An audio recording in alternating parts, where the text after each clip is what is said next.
नमस्कार, स्वागत है आपका राष्ट्रवाद में। मैं हूं आपके साथ अनंत त्यागी। सियासत में मतभेद हो सकते हैं लेकिन मनभेद नहीं हो सकते। उत्तर प्रदेश में भले ही चुनाव है लेकिन राजनेताओं के दिलों में तनाव नहीं है। ऐसी एक तस्वीर आज संसद से सामने आई, जहां संसद से बाहर निकलते वक्त केंद्रीय मंत्री मुख्तार अब्बास नकवी समाजवादी पार्टी के संरक्षक मुलायम सिंह यादव को सहारा देने के लिए आगे आ गए।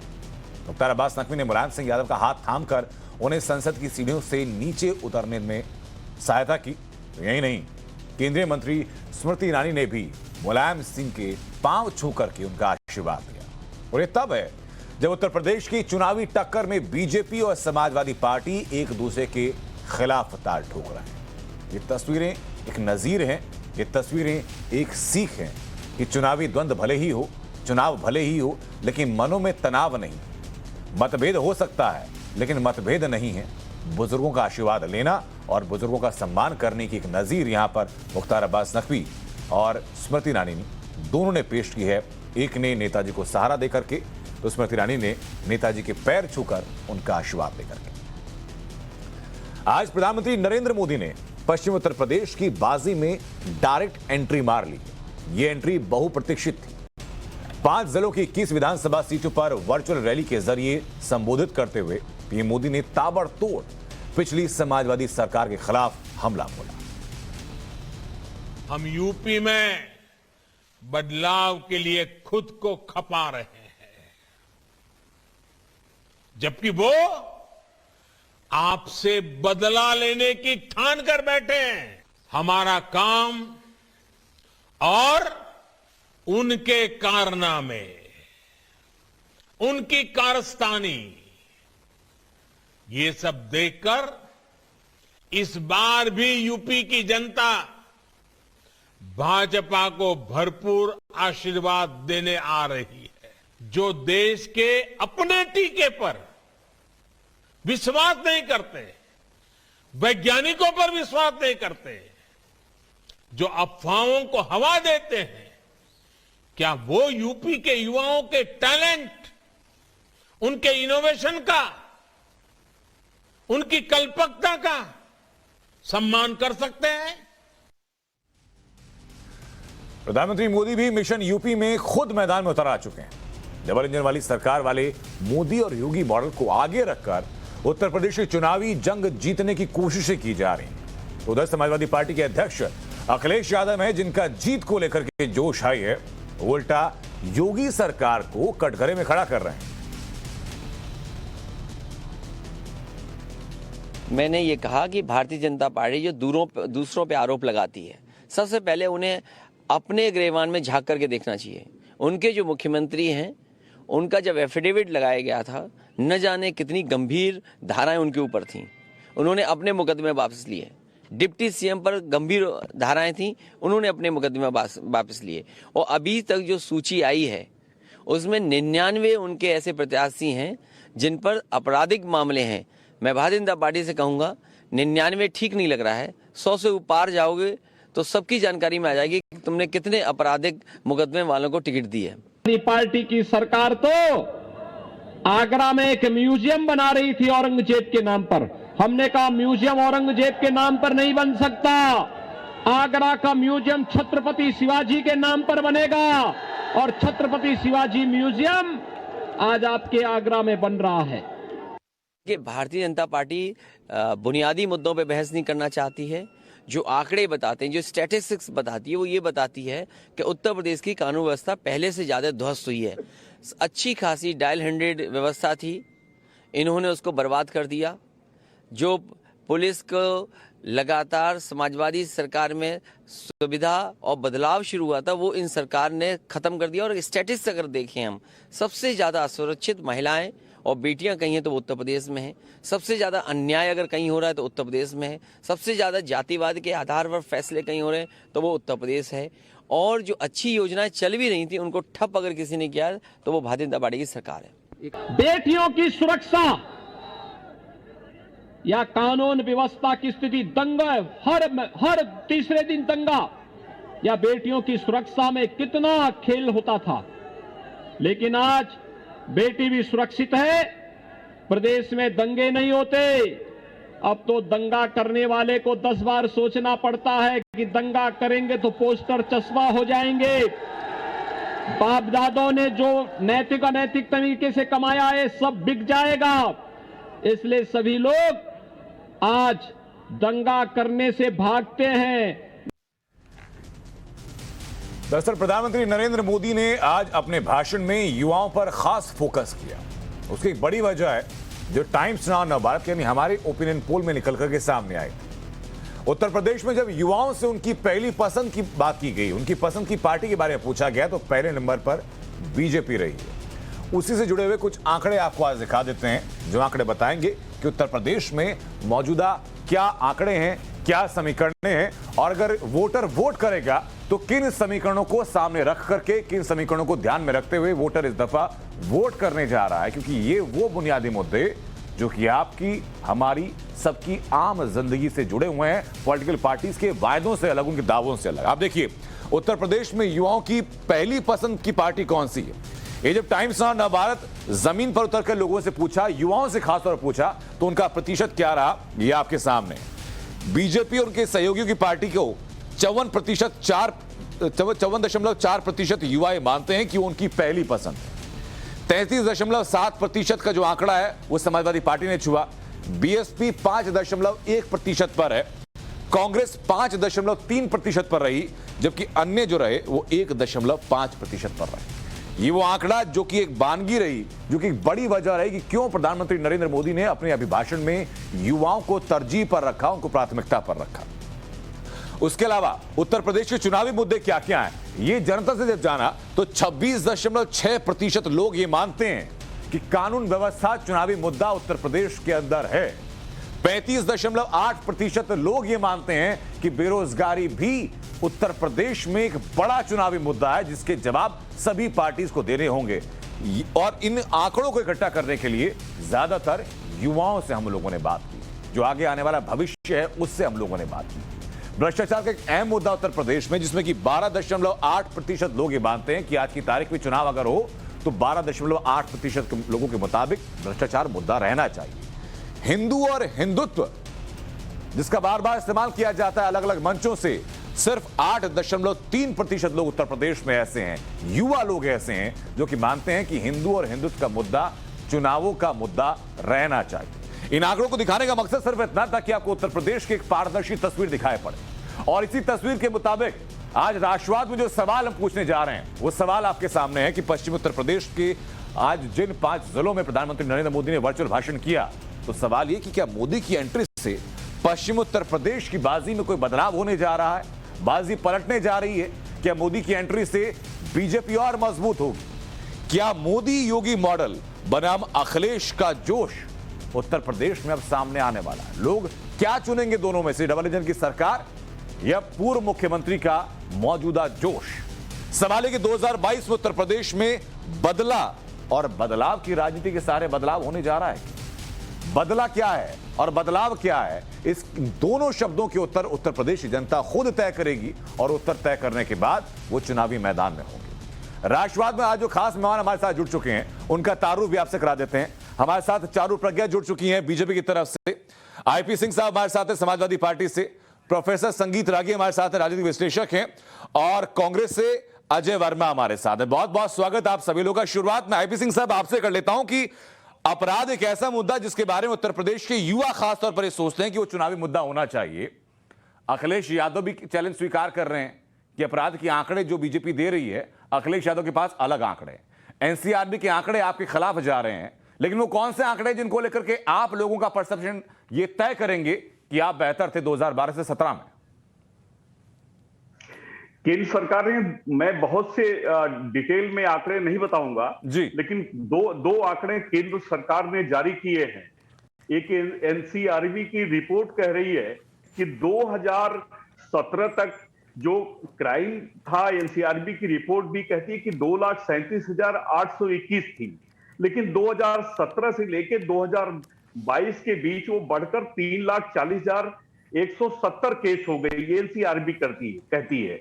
दूसरा, बेरोजगारी दर जो है, जो है वो अगर देखा जाए तो 2017 तक 2.4% थी, जो 2022 आते आते 4.9% हो गई।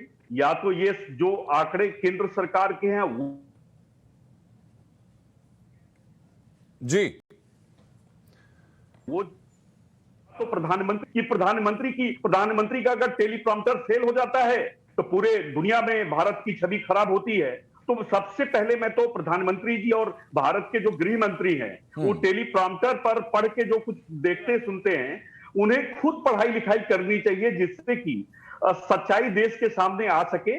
और उत्तर प्रदेश की जनता ये तय कर चुकी है कि जो बाहरी आकर उत्तर प्रदेश में राजनीति कर रहे हैं, योगी आदित्यनाथ उर्फ अजय सिंह बिष्ट उत्तराखंड से, मोदी जी गुजरात से, अमित शाह गुजरात से, सुनील बंसल राजस्थान से, अनुराग ठाकुर हिमाचल से, दुनिया भर के धर्मेंद्र प्रधान उड़ीसा का कालाहांडी से, यानी बाहरी वर्सेस स्थानीय का जो मुद्दा पश्चिम बंगाल चुनाव में बहुत हावी था, आईपी सिंह साहब ये कह रहे हैं कि उत्तर प्रदेश चुनाव में भी मुद्दा रहने वाला है क्या? कलराज मिश्रा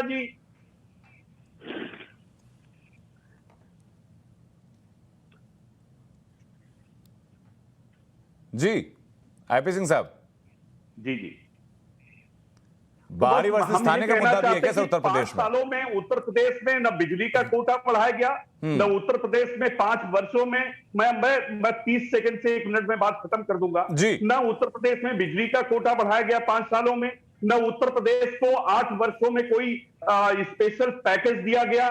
यहां तक कि जो एनएचआई की सड़कें हैं बनारस से जो लखनऊ जोड़ती हैं, आज 12 साल हो गया अभी तक पूरा नहीं हो पाई। 180 किलोमीटर बनारस से गोरखपुर का एनएचआई की रोड है, 10 वर्ष से ज्यादा बीत गया, अभी तक वो पूरी नहीं हो पाई। तो जो योजनाएं हैं, ना बिजली के कोई कारखाने उत्तर प्रदेश में लगे, ना आपने कोई पैकेज दिया। उत्तर प्रदेश पर 70,000 करोड़ का कर्जा इस सरकार ने थोप दिया। प्रधानमंत्री जी आते हैं 200 मीटर आपने जितना समय आपने बोला सर उतना समय आपके पास रहा। चारू प्रज्ञा से चाहूंगा कि चारू इस बारे में जवाब दें कि चारू एक तरफ आप कहते हैं कि चैलेंज करते हैं गृहमंत्री अमित शाह की बेरोजगारी के आंकड़ों को लेकर के अखिलेश यादव आ जाए मैदान में और सीधा आमने सामने बात हो जाए। आईपी सिंह कहते हैं कि एनसीआरबी के आंकड़े आप ही के खिलाफ हैं। हालांकि स्टार्ट मेरे पास है, चर्चा में आगे मैं दूंगा सामने। कहीं छुपे हुए नहीं है आनंद, सबके सामने है और सब देख सकते हैं। और एनसीआरबी के आंकड़ों से भी हम एक कदम अगर आगे बढ़ के बात करें तो मैं आपको एक सिंपल सी बात बताती हूँ। अगर कोई लड़की, कोई कॉलेज में पढ़ने वाली लड़की हो या कहीं काम करने वाली लड़की हो, नोएडा के एरिया में, वेस्टर्न उत्तर प्रदेश में पहले रहती थी, घर से बाहर निकलना चाहती थी, काम पे जाना चाहती थी, उस समय आज से 5-7 साल पहले उसके परिवार के मन में क्या डर रहता था और आज क्या फर्क आ गया है, ये आप जाकर उत्तर प्रदेश की जनता से पूछ सकते हैं। ये बदलाव लाया है मोदी सरकार ने, योगी सरकार ने। और आप तो खुद नोएडा में हैं, आपका स्टूडियो नोएडा में है, तो नोएडा की स्थिति आपसे छुपी नहीं रह सकती। बिजली की सिचुएशन आपको मालूम है, पहले अगर आप उत्तर प्रदेश के किसी गांव में थे, मोबाइल फोन चार्ज करना मुश्किल हो जाता था। डिजिटली कनेक्टेड रहना और बाकी सब चीजें तो बहुत दूर की बात है। जहां तक कनेक्टिविटी की बात है, भाई तरक्की आएगी कहां से? जहां पर सड़क ही नहीं है वहां तक तरक्की किस तरीके से आएगी? योगी सरकार ने तरक्की के आने के लिए सड़कें तो बनवा दी है, एक्सप्रेसवेज तो बनवा दी है।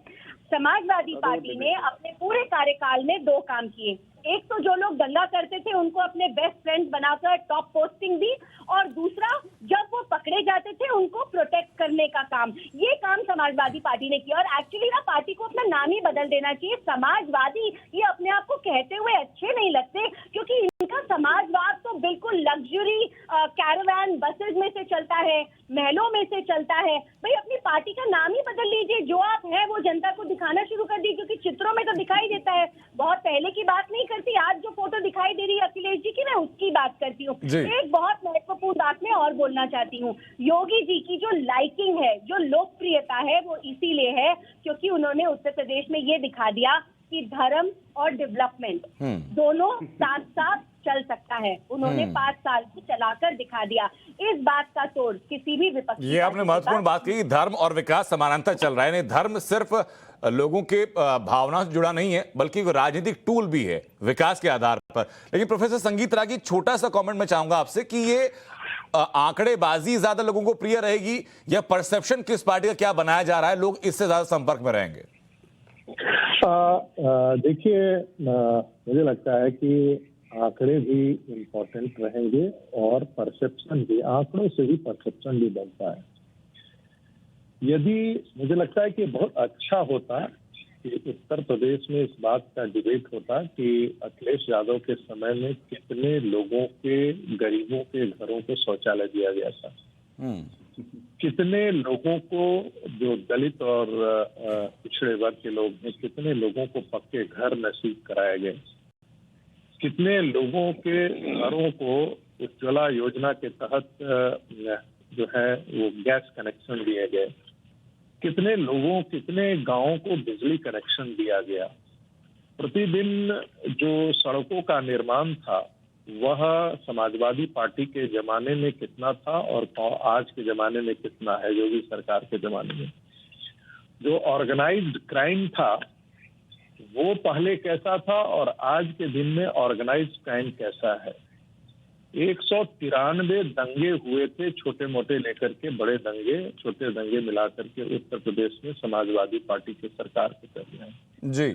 और एक किसी भी आम आदमी से आप पूछिएगा, एक ही मन की बात उनकी थी कि समाजवादी पार्टी मुसलमानों के खिलाफ कोई भी रवैया अख्तियार नहीं करता है, पुलिस भी उनके खिलाफ। मुजफ्फरनगर दंगों के दौरान एक कथित ऑडियो वायरल होने की बात भी कही जाती है सर, जो कि धर्म विशेष के ऊपर कार्रवाई ना करने की ऑडियो थे, हालांकि सत्यता प्रमाणित नहीं है उसकी।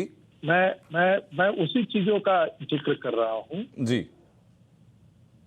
अभी जब बात आती है कोविड के काल में कि आपने ये किया, ये ऐसा हो गया उत्तर प्रदेश में, जरा कल्पना कीजिए कि जब अखिलेश की सरकार होती तो क्या ऐसी महामारी से निपट सकती थी क्या? जिस प्रकार से योगी जी ने इस समस्या से, जिस समस्या को निपटाया, मैनेजमेंट किया, उसकी प्रशंसा वर्ल्ड बैंक से लेकर के दुनिया के सारे देश कर रहे हैं जी।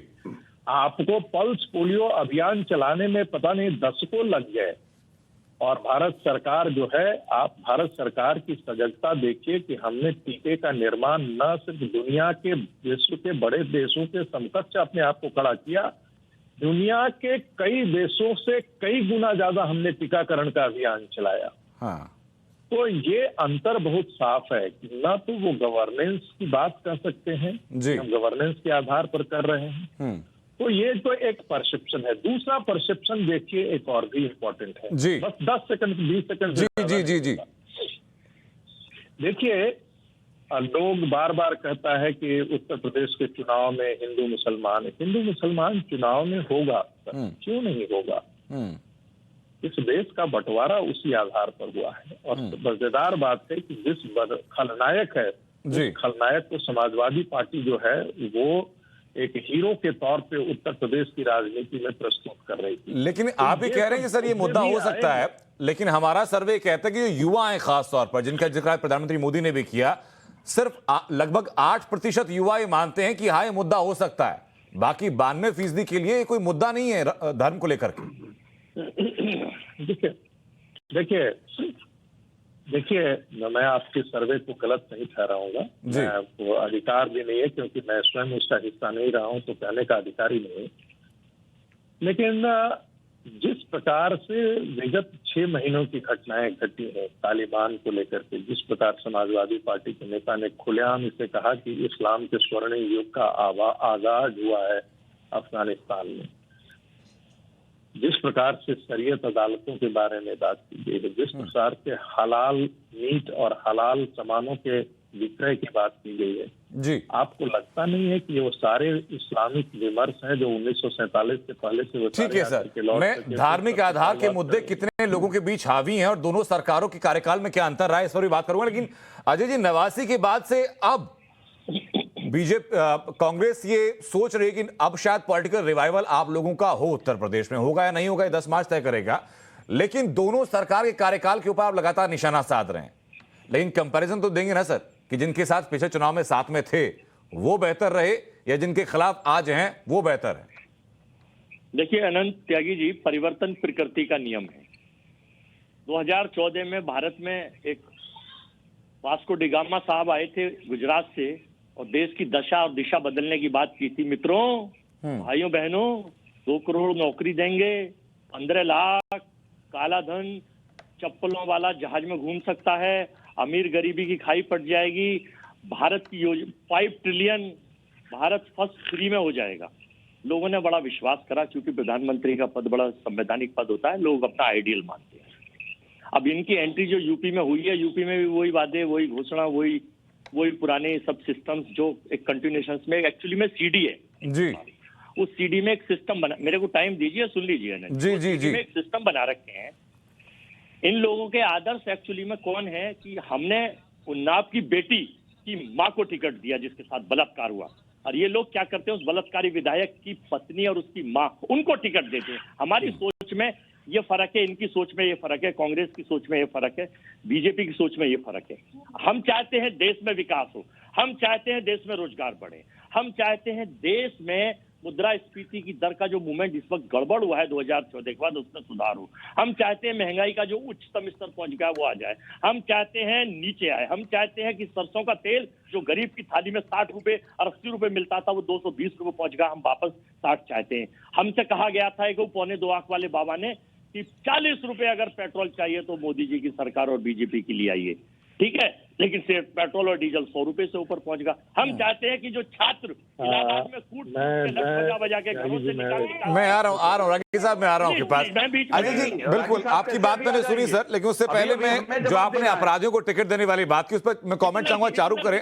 और चारू यही कमेंट जो है, यही आरोप जो अखिलेश यादव की तरफ से भी है, वो भी कह रहे हैं कि लगभग शतक लगा चुकी है बीजेपी ऐसे ही तत्वों को उत्तर प्रदेश में टिकट देने को लेकर के।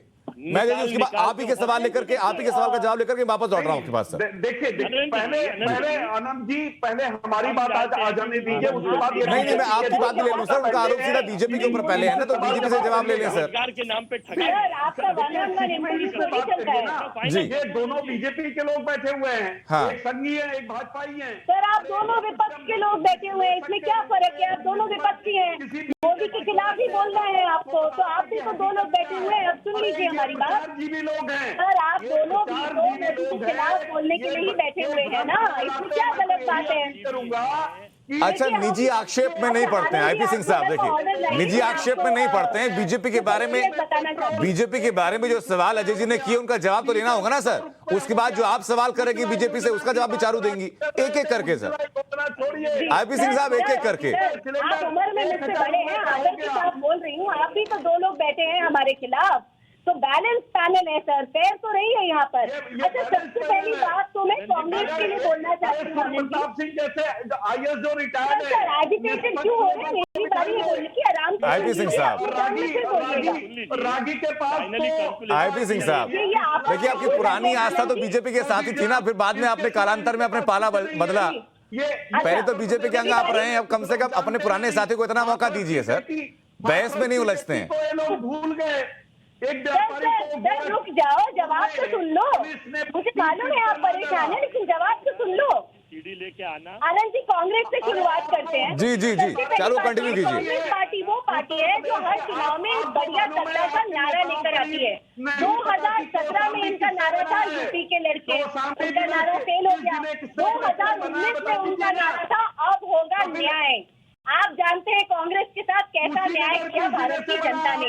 2022 का कांग्रेस का नारा है लड़की हूँ, लड़ सकती हूँ। लेकिन ये जो लड़की है ना, सदी में मत चिल्लाइए। आनंद जी, मैं एक सेकंड चारू, मैं आपसे 10 सेकंड की मोहलत चारू लूंगा। मैं जरा आईपी सिंह साहब से बात कर लूं 10 सेकंड के लिए चारू बस। आईपी सिंह साहब देखिए, एक वरिष्ठ प्रवक्ता है, एक ऐसी पार्टी के प्रवक्ता आप हैं जो कि उत्तर प्रदेश में सरकार बनाने की दावा ठोक रही है, तो आपके शब्द जाया जाए तो सब दर्शकों को नुकसान होगा ना। आईपी सिंह साहब, आपके शब्द जाया जाएं तो आपके समर्थक नहीं सुन पाएंगे, दोनों लोग बोलेंगे किसी की भी आवाज नहीं जाएगी। सीक्वेंस में बात किए होते, हाँ। आप सीधे बीजेपी पर चले गए सर। कांग्रेस के उन्हें बोलने नहीं दिया। मैं आपको क्रम समझा देता हूं एक बार, 5 सेकंड में आईपी सिंह साहब मैं आपको क्रम समझा देता हूं, उसके बाद मैं आपकी बात पूरी करवा लूंगा सर। अजय वर्मा जी ने, जो कि कांग्रेस के प्रवक्ता हैं, उन्होंने सीधा सवाल पूछा था बीजेपी से। अब सर बीजेपी का सवाल जवाब तो आप देंगे नहीं, बीजेपी तो आप छोड़ चुके हैं। नहीं हुआ था, 1 से 2 मिनट में उन्हें हटा दिया आपने। हाँ। उनकी बात तो जाने देते हैं आप। अच्छा ठीक है सर, कांग्रेस का अब ये मुझे निर्धारित करने दीजिए सर। आईपी सिंह साहब, कम से कम ये तो मुझे निर्धारित करने दीजिए कि कौन सा जो मेहमान है वो कितना वक्त ले और कितना वक्त ना ले। सबके पास समान अधिकार है सर, 4 ही लोग हैं, आप ही चारों को बोलना है। बैठते हैं स्टूडियो में, बैठते हैं। हाँ। इनको दंगा नजर आ रहा है, इनको एनसीआरबी पर विश्वास नहीं है, जो सरकारी आंकड़े उन पर विश्वास नहीं है। अच्छा, मैं देखिए, आम आमतौर पर आईपी सिंह साहब मैं ऐसा करता नहीं अपने शो में, लेकिन मजबूरन सर मुझे कुछ वक्त के लिए आपका फेडर डाउन करना पड़ेगा, और उसके बाद जब चारू के बाद मैं आपके पास में आऊंगा तो एनसीआरबी के आंकड़े लेकर के आऊंगा सर। पानी पी लीजिए। जी चारू, मेरा टाइम आपने मैं इतनी आदर के साथ बात कर रही हूँ, फिर भी शांत नहीं हो रहे सर, लाल होते जा रहे, मुझे चिंता हो रही है।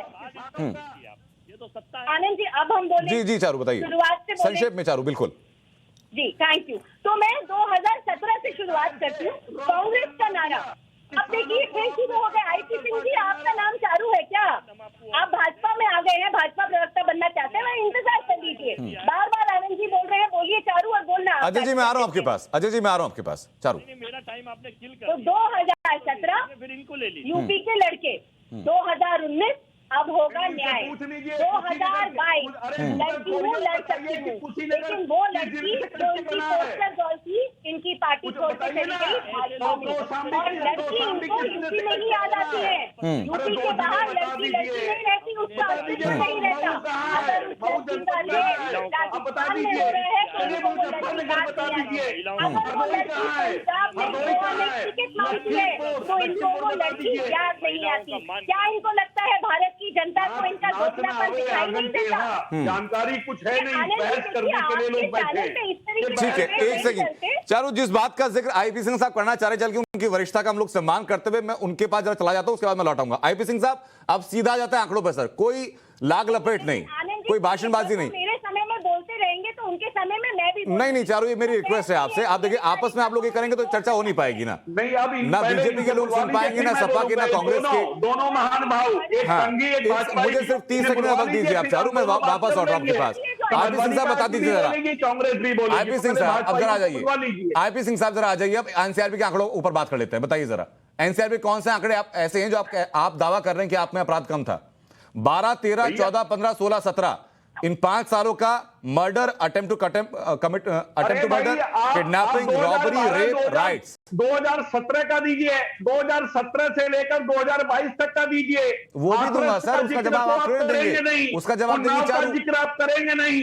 बाराबंकी में रेप के बाद हत्या करने की उसका जिक्र गजब हालात है आईपी सिंह साहब, गजब हालात है। मतलब समाजवादी पार्टी के प्रवक्ता आप हैं, आपसे पूछूंगा बीजेपी के आंकड़े क्या? मत करिए क्योंकि ये दूसरों के समय में आपसे पूछूं क्या बीजेपी के आंकड़े? सर मुझे 2012 से 16 का हिसाब दे दीजिए और मैं दंगों को लेकर बात कर लेता हूं। सर एनसीआरबी के आंकड़े आईपी सिंह साहब ये कहते हैं 2012 में उत्तर प्रदेश में 5,676 दंगे हुए, 2013 में लगभग 6,000 दंगे हुए। 2017 से 22 के बीच का जो डेटा है 2 लाख, मैं वो भी दूंगा सर, इंतजार तो कीजिए, संयम रखेंगे तो आपको फल बेहतर मिलेगा। लगातार बोलने से फल नहीं मिलेगा सर, वो भी दूंगा। 17 से 20 तक के आंकड़े एनसीआरबी ने जारी किए मैं वो भी दूंगा, और उन पर भी सवाल है, लेकिन पहले अपना दामन तो आप साफ कीजिए। 12, 13, 14, 15, 16 हालात ये रहे। 2012 में उत्तर प्रदेश में 5,676 दंगे हुए, 2016 में आते आते 8,018 दंगे हुए। आप दंगों पर हिंदू मुसलमान पर क्यों ला रहे हैं? क्यों हिंदू मुसलमान की बात नहीं की सर, मैं दंगों की बात कर रहा हूं आईपी सिंह साहब। आज मैंने किसी धर्म विशेष की बात ही नहीं की, मैं दंगों की बात कर रहा हूं। की समस्याओं पर चर्चा करिए। अच्छा मैं महिलाओं के प्रति अपराध की बात कर लेता हूं, मैं महिलाओं के प्रति अपराध की बात कर लेता हूं सर, मैं रेप की बात कर लेता हूं, मैं रेप की बात करता हूं। आईपी सिंह साहब मुझे जवाब दीजिए, आप सुनिएगा शांति से सर। आईपी सिंह साहब सुनिएगा जरा, साल 2012 में 1,963 मामले थे रेप के, 2015 में 3,025 पहुंचे और 2016 में आते आते 4,816 हुए, यानी लगभग 3 गुना रेप के मामले हुए आपकी सरकार में। अब बताइए यहां तो कोई धर्म नहीं है? मेरे पास जो डेटा है उसमें सबसे ज्यादा, अरे एनसीआरबी का आंकड़ा ना सर, किसी का प्राइवेट डेटा थोड़ा चाहिए। बीजेपी सरकार में एनसीआरबी का आंकड़ा बताइए, मुख्यमंत्री के जिले में एनसीआरबी का आंकड़ा बताइए ना सर, बताइए चलिए। क्या है लगातार होती रही अगले आईपी सिंह साहब देखिए, आंकड़े बताने के लिए 15 सेकंड बहुत होते हैं, आपसे मैं आंकड़े पूछ लेता हूं, उसके बाद चलूंगा बाकी मैं उनके पास।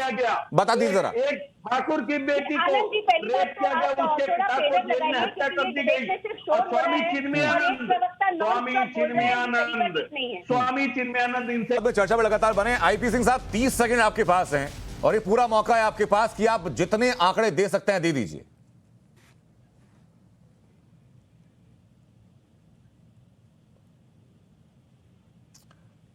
आईपी सिंह जी आवाज पहुंची सर आप तक? जी जी पेपर आ गए हैं।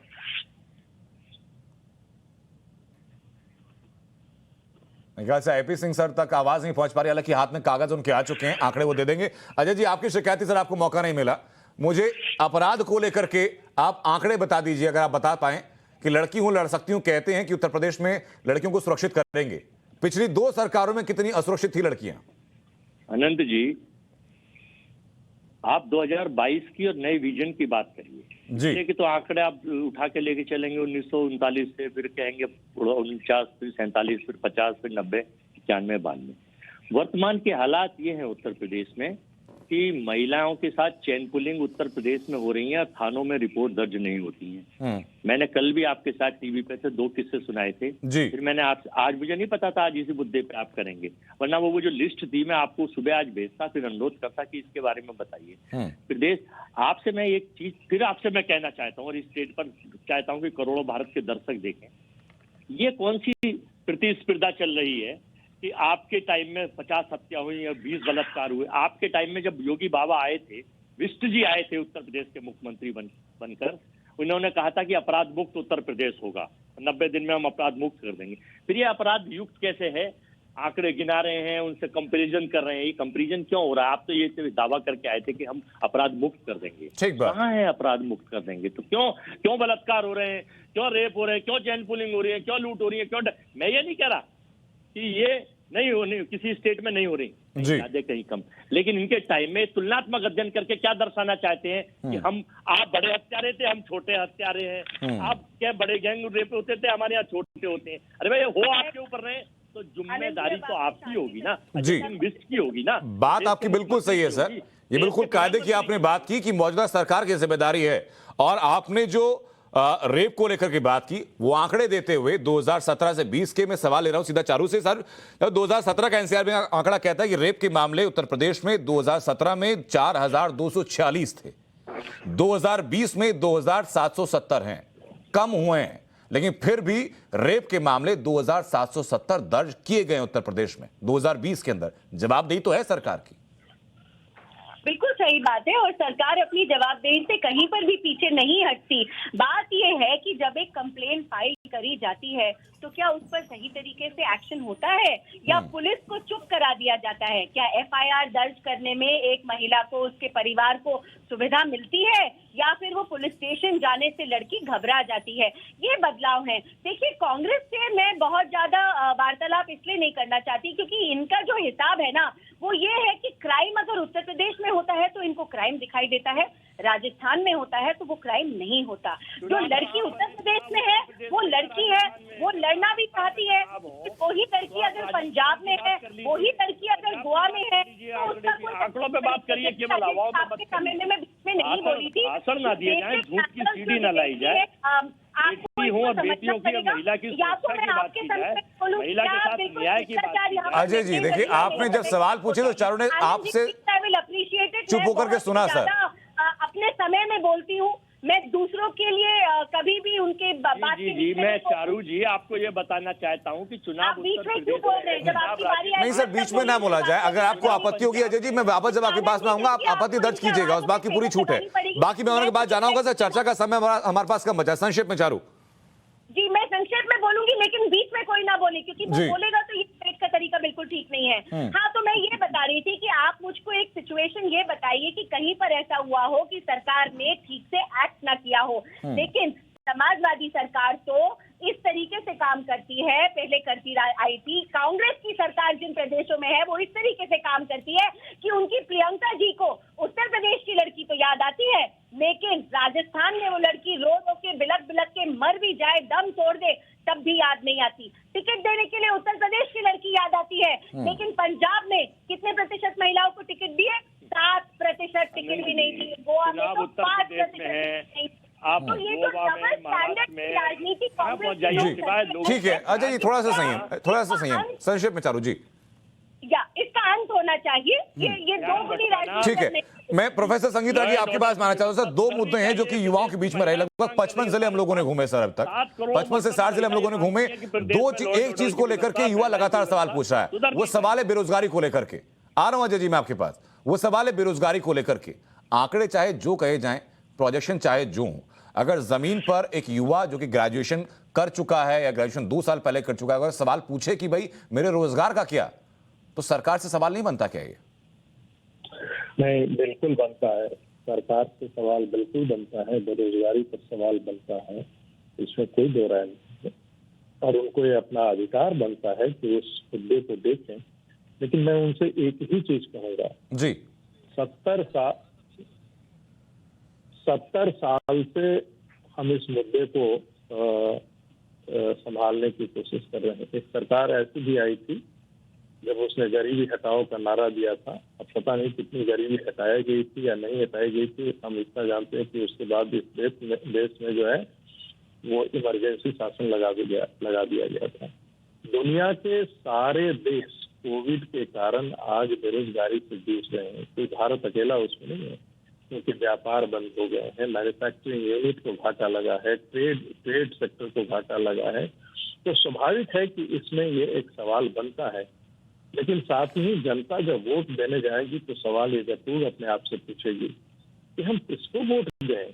क्या समाजवादी पार्टी बेहतर विकल्प बन सकता है?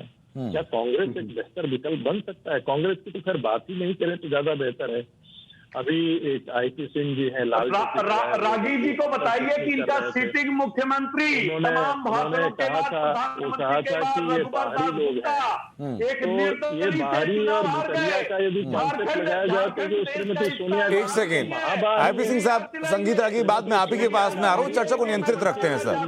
50 लाख लोग स्वच्छंदता नहीं होगी सर, यहाँ पर ऑक्सीजन वगैरह स्वतंत्रता हो सकती है सर, बोलने की स्वच्छंदता नहीं है। एक एक करके बात करेंगे। देखिए आईपी सिंह साहब, मुझे वापस सर फेडर डाउन कराना पड़ेगा माफी के साथ। संगीत रागी बात पूरी कर ले, मैं आपके पास में आ जाऊंगा। मैं तो कांग्रेस से एक ही सवाल करना चाहता हूँ, खास करके कोविड से लेकर के। श्रीमान राहुल गांधी जो है वो अपने ननिहाल भाग गए थे, और ननिहाल में जितना इटली में मौत हुई, जितना पश्चिम देश की मौत हुई, जितना अमेरिका के अंदर मौत हुआ, उससे तो 10 गुना बेहतर भारत का प्रबंधन रहा कोरोना के मामले में। मैं बोलूँ तो कम से कम अपने ननिहाल से ही पूछ लेते हैं। अनंत जी, भारत की व्यवस्था अच्छी है, आ रहा हूँ अजय जी, आ रहा हूँ। व्यवस्था अच्छी है।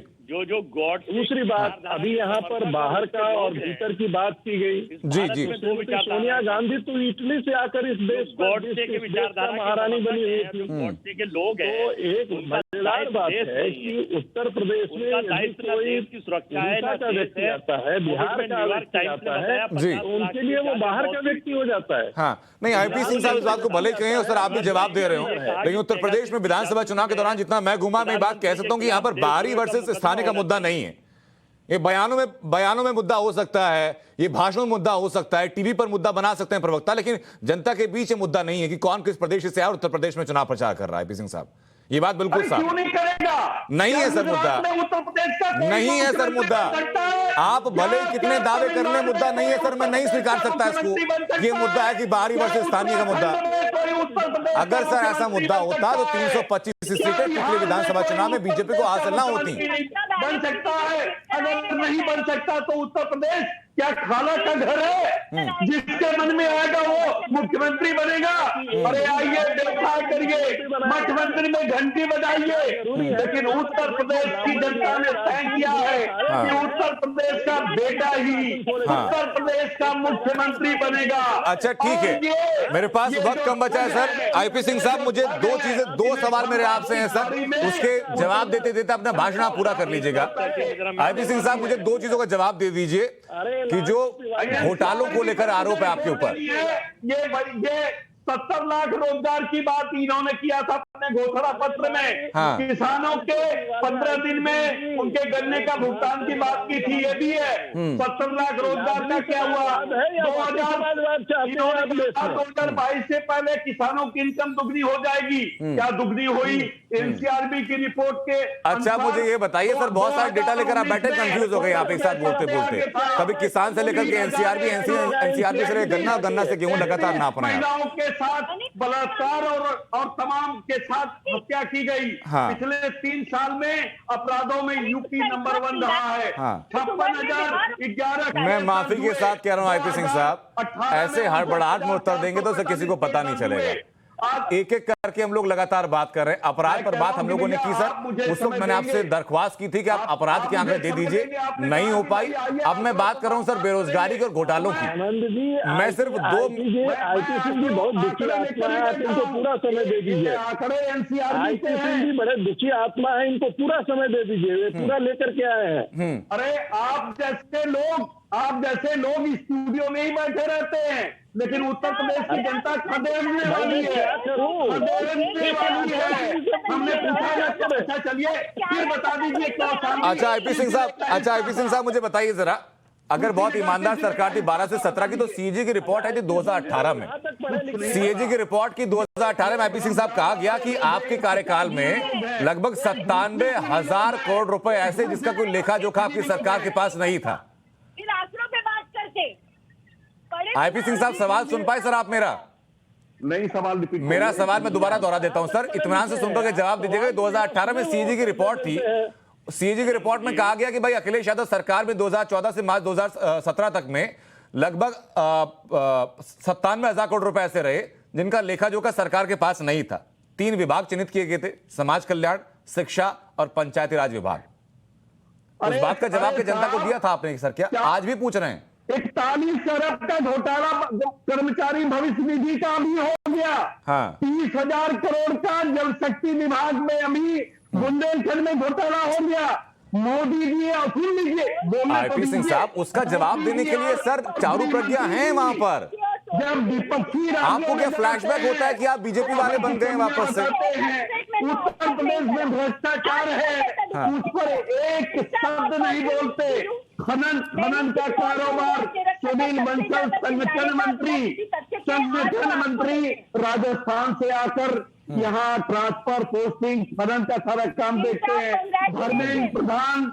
अच्छा, ट्रांसफर पोस्टिंग का आपने जिक्र किया था, थोड़ा सा संयम रखिए। इस बारे में एक सवाल मेरा बीजेपी के लिए भी। चारू, और ये पहली बार हुआ है, देखिए चारू, पहली बार हुआ है कि आईपीएस ने आरोप लगाया कि भाई कप्तान की नियुक्ति के लिए पैसे का लेन देन होता है। इसी सरकार में आरोप लगाया है, और मेरी याद में शायद पहली बार ऐसा आरोप लगा है कि कोई आईपीएस लगातार ये आरोप लगा रहा हो। आप तो थोड़ा संयम रखिए सर, उनको तो जवाब दे तय कीजिए उनकी। हाँ। 5 आईपीएस के खिलाफ जो वैभव कृष्ण एसपी नोएडा थे, उन्होंने क्या आरोप लगाया था? सुनाई नहीं दे रहा है। हाँ। अब मुझे ही नहीं सुनाई दे रहा तो दर्शकों को क्या सुनाई दे रहा? अच्छा ठीक है, मैं सवाल दोहरा देता हूँ चारू, आपके लिए सवाल दोहरा देता हूँ कि इस सरकार में, मेरी याद में शायद पहली बार किसी सरकार में खुलेआम किसी आईपीएस ने बोला कि भाई कप्तान की नियुक्ति के लिए पैसों का लेन देन हो रहा है, और ये बड़ा आरोप है। ये कहा था जो आईपीएस अफसर थे इनके, मैं आ रहा हूं सर, नाम मैं नहीं लूंगा अजय जी, सस्पेंड किया गया था। हाँ। वो आंकड़े चारू प्रज्ञा 5 नाम आए थे। जी देखिए, पहली बात तो ऐसा है कि ये जो भी ये लोग आरोप लगा रहे हैं या वो बात कर रहे हैं, उसके पीछे जो कारण, हम तो सरकार के आरोप की बात कर रहे हैं। पता नहीं, ये आनंद जी मैं आपको सीरियसली बता रही हूँ, ये थोड़ा डिबेट का आपको तरीका चेंज करवाना होगा। देखिए, उम्मीद हम यही करते हैं कि जो पॉलिटिकल पार्टीज के जो रिप्रेजेंटेटिव्स यहाँ आते हैं वो अपनी अपनी बारी में बोले, क्योंकि नुकसान खुद का उनका हो जाता है। चले गए। मैं आईपी सिंह साहब आपको और अजय वर्मा जी आपको एक बात के लिए डिबेट के अंत में मैं दुरुस्त कर दूं कि कम से कम 3 से 4 सवाल ऐसे थे जिसके लिए सरकार की जवाबदेही बनती थी। चारों को आपने जवाब देने नहीं दिया। अगर उनको आप जवाब देने देते तो शायद काउंटर सवाल के लिए आपके पास और मौका होता। लेकिन ये दुखद पहलू रहा सर कि अपनी अपनी ढपली, अपने अपने राग के चक्कर में ना आप अपनी बात कह पाए ना लोग आपकी बात सुन पाए। चर्चा को मुझे विराम देना होगा सर। बहुत बहुत शुक्रिया आप सभी लोगों का चर्चा में शामिल होने के लिए। उम्मीद करते हैं अगली बार जब पैनल में होंगे तो संयम रख करके सिर्फ अपने समय में हम लोग बोलेंगे। बहुत बहुत शुक्रिया।